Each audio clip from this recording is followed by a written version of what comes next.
William Gargan stars as Barry Craig, confidential investigator.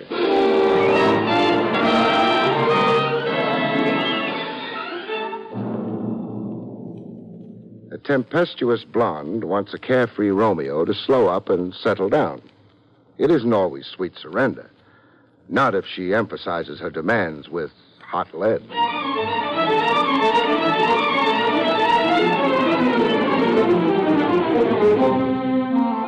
The National Broadcasting Company presents William Gargan in another transcribed drama of mystery and adventure with America's #1 detective, Barry Craig, confidential investigator.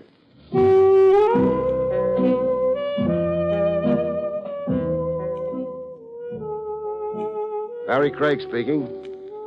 In any national poll where voters were asked to elect the prize chump of 1955, I know one candidate who'd walk away with the title. Mr. Fenley, Bertram Fenley, to give the champion sap of our time his full name. I first met Fenley on the docks, Pier 82. He'd phoned me very hush-hush to please meet him there. I found him on the pier, squatting on 2 beat-up valises, looking like he'd just come off the banana boat docked right behind him. He had, it turned out. I was on that boat, Mr. Craig, the Hilda May. I was in Honduras. That's in the Orient. Honduras is in Central America, Mr. Fenley. Oh, yes. Well, I mean Central America. A middle-aged man with fat cheeks and a mild look. So, what's your trouble, Mr. Fenley? Oh, my trouble is just the right word. I don't know how to begin to tell you. Well, there's a coffee pot across the street. Let's talk in there, huh?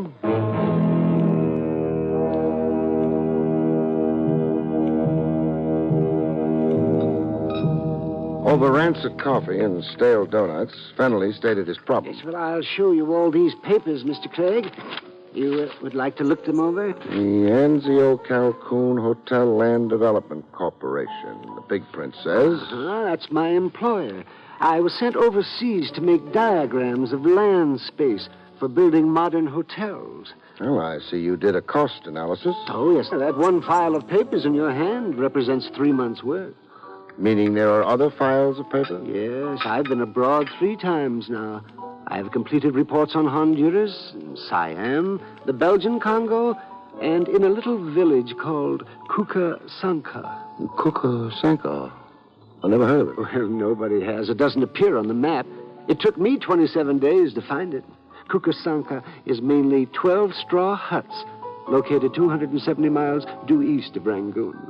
And your company is scouting it as a modern hotel site? Well, that was my understanding. Now, you've been traveling here and there for how long? 8 months. All expenses paid? Yes. My expenses to date have been $7,000. Why did you contact me to meet you secretly at the dock? Well, in Honduras, I received a telegram. And not to come home, but to proceed on to Borneo. And prepare more papers? Yes. But you hopped aboard a banana boat instead and came home? Yes. You see, I had begun to suspect. Oh, at long last. What else has fired your suspicions? Well, mysterious incidents overseas. Like unexplainable accidents, huh? You almost lost a leg or an arm? Yes, and even my life. Once in a village named Terabumba on the African coast, I was arrested as an enemy spy. Somebody planted documents in your luggage? Yes, and I was thrown into a dungeon without trial. So how come you're here today? The merciful heavens intervened. A tidal wave overran the village. It washed every building off its foundation.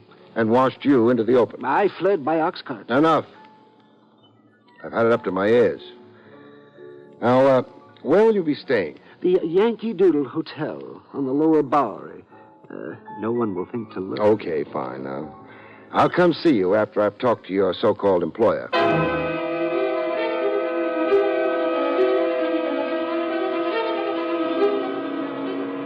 Back outside on the dock street, I got a dramatic insight into just how violent incidents kept dogging poor Fenley's footsteps.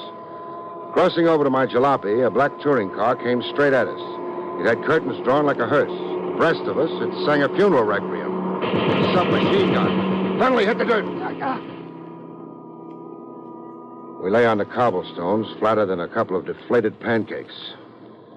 60 seconds after the danger had passed, Fennelly was still speechless. I could say it was an attempt on your life, Fennelly. I can't see anybody machine gunning the street just to be naughty. However, come on if we're going.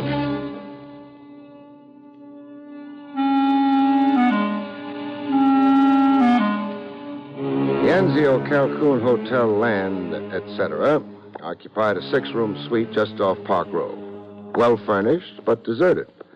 No sign of business activity. In the last room of the joint, I found a live tenant. A guy in a silk suit with the glue loose on his toupee. It flapped over his brow. He was fast asleep. I gave up the notion of giving him a hot tub.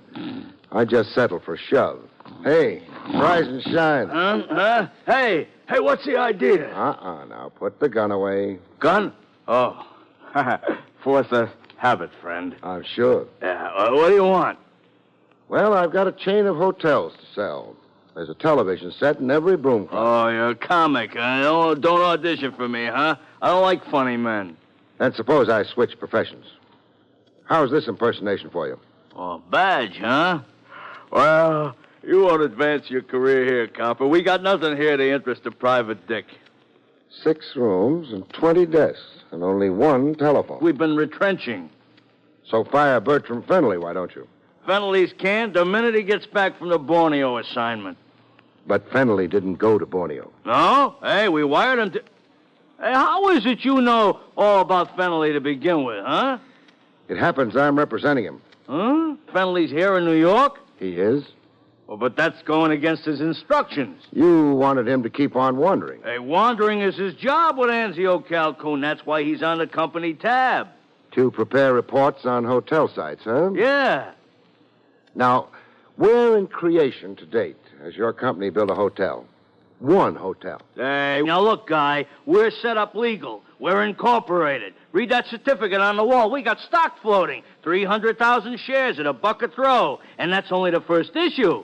We got big plans. So wipe that grin off your kisser, huh? Just what are the big plans? Hotels in out-of-the-way places and landing strips to every unit. No competition across the street like down in Miami. Now, you know our idea. Sounds screwy. What exactly are Fennelly's qualifications for scouting hotel sites for you? Hey, Fennelly was a big hotel keeper. That's why we put him on for us. Fennelly has the experience. And now I want to catch a little snooze, huh? One more thing. Your name? It's printed on the door. Cupie Marino. Cupie. Yeah, my old lady stuck me with the name. At the time, I was too little to argue.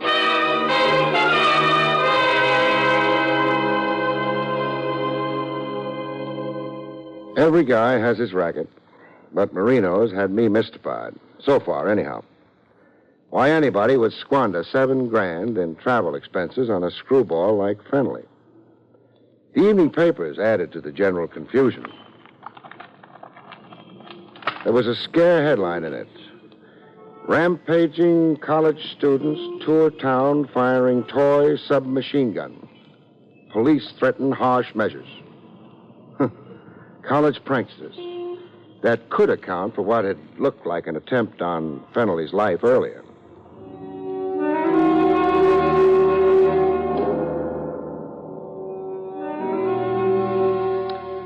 In the Yankee Doodle Hotel, Fennelly breathed a sigh of relief over the headline. Oh, my.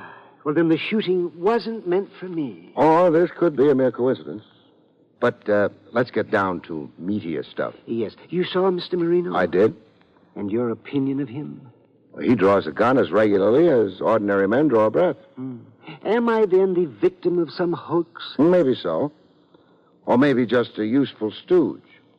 Traveling about and preparing paper reports so that Anzio Calhoun, etc., can lie about their big plans. A lie to whom? Sucker investors who read their stock investment prospectus.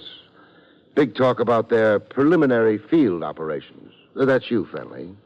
Their whole field staff. Oh, I see. Marino said you were a, quote, big hotel keeper, unquote, when he latched onto you. Now, how about that? Oh, well, it is a mite exaggerated. So shrink it to size, huh? Well, I ran a rooming house in Buxton Falls. Buxton Falls? Oh, out in Ohio, huh? Yes. Well, how big an operation was it? Come on now. No false modesty. 4 roomers. But I served ice cantaloupe for breakfast. Imagine. How did Marino get to know about you in the first place? An ad in the paper or something? No. I won a contest here in New York. How come? Well, I'll explain. Oh, I'm dying to hear. At home in Buxton Falls, this was. The telephone rang one night. It was New York, they said. And then somebody asked me something. Could I name 10 American presidents? You could, and you did, and you won a prize, the man said. Yes, a weekend in a big New York hotel, tickets to a Broadway show, a case of automobile polish, cufflinks. And stuff. Yeah, stuff. And an appearance on the radio. To do what? Recite President James Madison's inauguration speech. Which leads us to Marino. Yes, he telephoned me at the hotel where I was staying. Oh, he'd been much impressed with me on the radio, Mr. Marino said. And as a mighty hotel keeper, plus brain, did you want a job with Anzio, Calhoun, etc.? That's right, and I accepted at once. Oh, you would. Who produced the so-called show that changed the course of your previously humdrum existence? Why, Mr. Adrian Borislav. Located where? Well, the Advanced Theatrical Enterprises on Broadway, uptown. The Advanced Theatrical Enterprises, huh? What do you bet I find 6 deserted rooms and a hood snoozing on a sofa?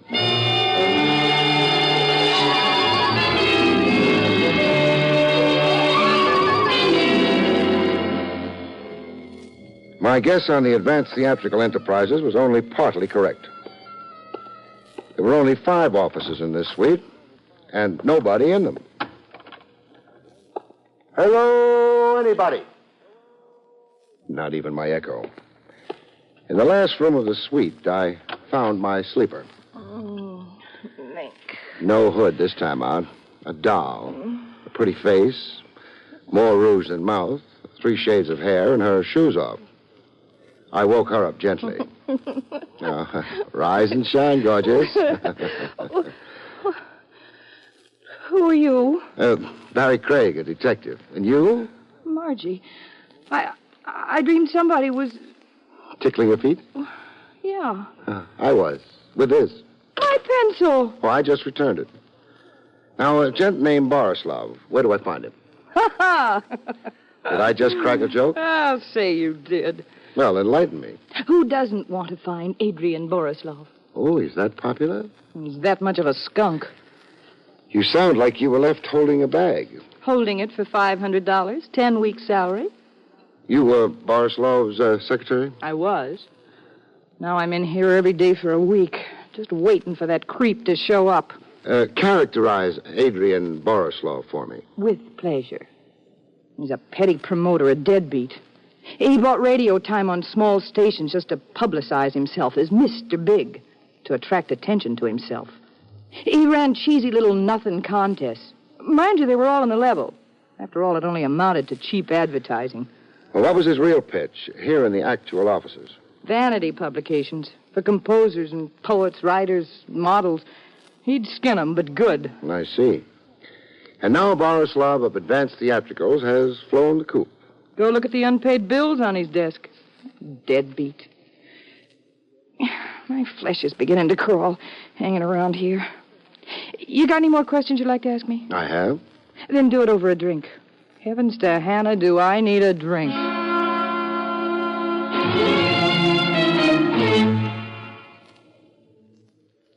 When Bright Eyes had lubricated her gullet sufficiently, I got back to the business at hand. Were you with Borislav when a screwball named Bertram Fennelly rode in from Buxton Falls? Popsy? Popsy? Fenley. My nickname for him was Popsy. Sounds affectionate. Oh, I'm crazy about Popsy. I'm more at home in the company of older men. Well, what's wrong with the younger men? Their conceit. How did you people in Advanced Theatrical get Fennelly's name and phone number to begin with? We're out of the higher telephone directory. We picked 10 names from each state and put them all in a goldfish bowl. You know, like a raffle. I see. There was nothing ever dishonest about Mr. Borislov's contests. Not the contests. I wonder. You wonder? Say, are you insinuating something? I'll keep it friendly. I'll shut up. Look, be unfriendly. I don't care. You're thinking something. Be a man and come on out with it. You hate me? I practically do already anyhow. So come out with it. All right. I think you were planted in that office, Doll, to sell me a line of bull. Account for Borislav and Absentia. Call him foul names as you did, but steer me away from looking for him. Why, you cheap Temper. Your job was also to nicely explain Fennelly's original presence here in New York. But I tell you, Popsy won a contest. Sure, but my guess is the contest was only a device in the first place. A device for what? I'll answer that with a question of my own. What's the tie-up between Advanced Theatricals and a setup called Anzio Calcoon?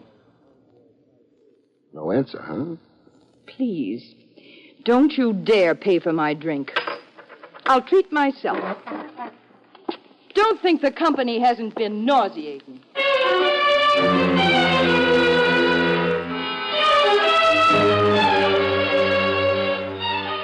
Any blonde with saucer eyes and 3 lovely shades of hair who can't snare her man is a dead blonde awaiting burial. But Margie was alive, and Fennelly was willing. All of which led to new complications. Well, I've come to say goodbye, Mr. Craig. Where are you going? Well, frankly, I feel like such a fool. So talk like one. I'm going to Borneo. After all? But I'm afraid my misapprehensions about the Anzio Calcoon Hotel land development... Were all imaginary. Yes. Marino's been in touch with you, huh? Yes, he offered me a substantial increase in salary. And you snapped it up. Well, the fact is, I have personal reasons for going abroad this time. It promises to be very enjoyable. I can see. You can see? And smell. That cologne on you. Oh, a phantom lover. It's a toilet water. The axle grease in your hair. The snazzy new suit and the yellow pointed shoes. And that tea rose in your buttonhole. Why, Fennelly, you're a regular Beau Brummel. Well, thank you. And it all spells blonde to me. Margie, huh? The fact is, yes, we're engaged. To be married where? In Borneo. And why in Borneo? Margie, that's my fiancée, is rather incredibly romantic. Yes, I see. She wants to be married by a tribal chief. A tribe? Why, how did you guess? Oh, I took 9 easy lessons in mysticism. Now, how did you fall for it? Well, I'm not sure I shouldn't resent that. Fennelly, how dumb can you be? Can't you see this is only another maneuver to start you traveling? But why should anyone want me? That's the nub of it. Just why do people look on Bertram Fennelly as a necessary export? Now, Fennelly. Yes, Mr. Craig. Call quits on Marino and quit mooning over Margie. Margie's jackassing you. She, the disappeared Borislav, and Marino are all working together. Against you. Against me, but why? But why? And why is what we don't know yet. Go back to your hotel, Fennelly, and stay there. Incommunicado. You're a fish who snaps up at any bait. So don't see or talk to anybody. But I'm not going back to the Yankee Doodle Hotel, Mr. Craig. Why not? Because I'm going home. To human Buxton Falls, Mr. Craig. I have absolutely had more than I can stand.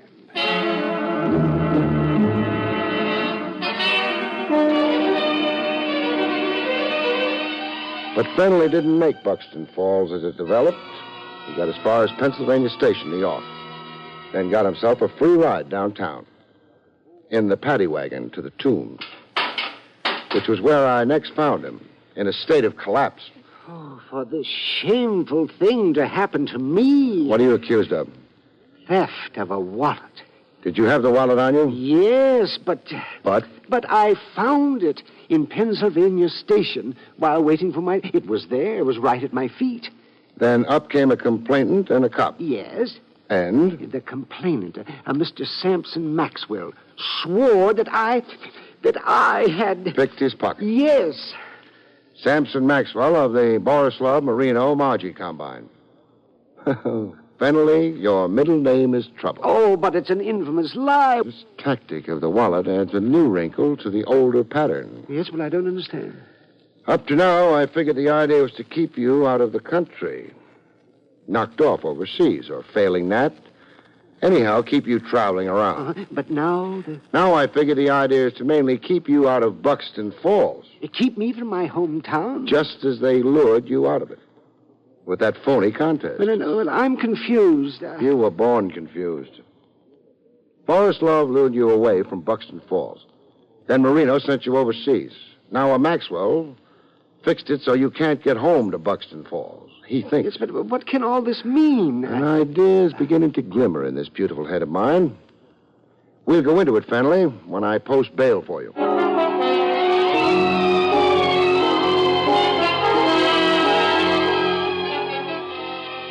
I posted bail for Fennelly. $50 by special courtesy of the DA's office. Then I grabbed Margie from under a hair-drying machine in Madame Zelda's beauty parlor and waltzed her through the streets. At the Times Square out-of-town newsstand, Fennelly joined us, as prearranged, for a look at the front page of the Buxton Falls Bugle. Murder trial nearing close. Why, there's a murder trial going on back home. Defense bases case on alibi for New York mobster Stitch Latimer. Stitcher. Yeah. Hello? Mr. Craig, what does it say there? Well, the gist of it is, Stitch Latimer is charged with killing a guard in a factory payroll robbery. 8 months ago, this was, Fennelly. About the time you began traveling. Mm-hmm. Latimer's defense is that it's all mistaken identity, that he never set foot in Buxton Falls in his life. Oh, Fennelly. Yes. Here's an inside picture of Latimer. You ever see him before? Let me see. Ever see? Why, yes, he roomed with me once. Overnight. He said he was a traveling salesman. Well, there's the why of your travels. You're the only man who can place Latimer in Buxton Falls at the time he was there. Probably casing the job he finally pulled. Oh, and the others? Marino, Borislov, and Maxwell? Latimer's boys, trying to get him out from under. By keeping you out of Buxton Falls until the trial is over. Right, Margie? My mouth is sealed. Oh, that's too bad. What's too bad? Talk freely and you could cop a plea. Why take those rosy lips out of circulation for years? How bad is it for a girl in jail? No jukeboxes, tall drinks. Who cares? No hairdryers. I can live without. No, wolf whistles. As bad as that, huh? Mm-hmm. So who do I talk to? Where?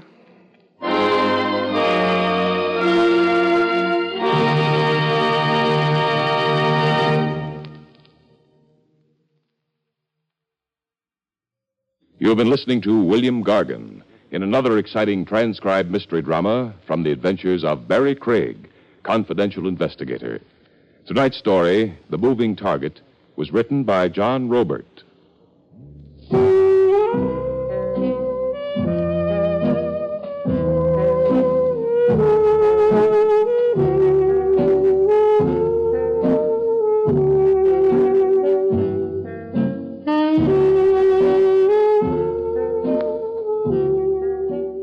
Next week, it's the strange story, Hour of Reckoning, about which Barry Craig has this to say.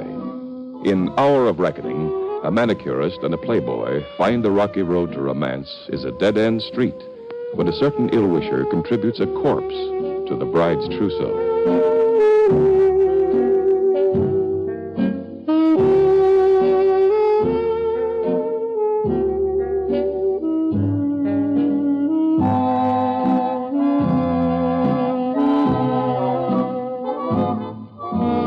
The National Broadcasting Company has just brought you an NBC Radio Network production with William Gargan, starring as Barry Craig, confidential investigator.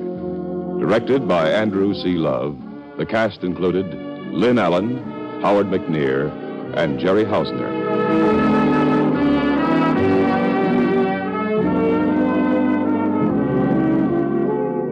Join Groucho Marx for You Bet Your Life tonight on the NBC Radio Network.